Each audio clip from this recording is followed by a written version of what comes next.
ലോകകപ്പ് മത്സരങ്ങൾ അപകടകരമായ നഗരങ്ങളിൽ നിന്നും മാറ്റുമെന്ന US പ്രസിഡന്റ് ട്രംപിന്റെ ഭീഷണിയെ കനേഡിയൻ ഫിഫ വൈസ് പ്രസിഡന്റ് തള്ളി.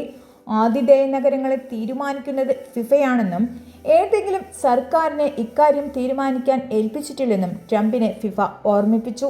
2026 നടക്കുന്ന ഫിഫ വേൾഡ് കപ്പിന് ആതിഥേയത്വം വഹിക്കുന്ന കാനഡയിലെ നഗരങ്ങൾ സുരക്ഷിതമല്ലെന്ന് പ്രഖ്യാപിക്കാനും 2022 ഫിഫ സ്ഥിരീകരിച്ച വിശദമായ ഹോസ്റ്റിംഗ് പദ്ധതിയിൽ മാറ്റം വരുത്താനും ട്രംപ് ഫിഫയോട് നിർദ്ദേശിച്ചിരുന്നു. അമേരിക്കയിലെ 11 നഗരങ്ങളും മെക്സിക്കോയിലെ 3 നഗരങ്ങളും കാനഡയിലെ 2 നഗരങ്ങളും ഫിഫയുമായി കരാറിൽ ഏർപ്പെട്ടിട്ടുണ്ട്. അതേസമയം വൈറ്റ് ഹൗസിലെ പതിവ് സന്ദർശകനായ ഫിഫ പ്രസിഡന്റ് ജിയോനി ഇൻഫാന്റിനോയുമായി ട്രംപിന് വളരെ അടുത്ത ബന്ധമാണുള്ളത്. അതുകൊണ്ട് തന്നെ ഈ വിഷയത്തിൽ ഇൻഫാന്റിനോ പരസ്യമായി പ്രതികരിച്ചിട്ടില്ല എന്നത് ഏറെ ശ്രദ്ധേയമായ കാര്യമാണ്.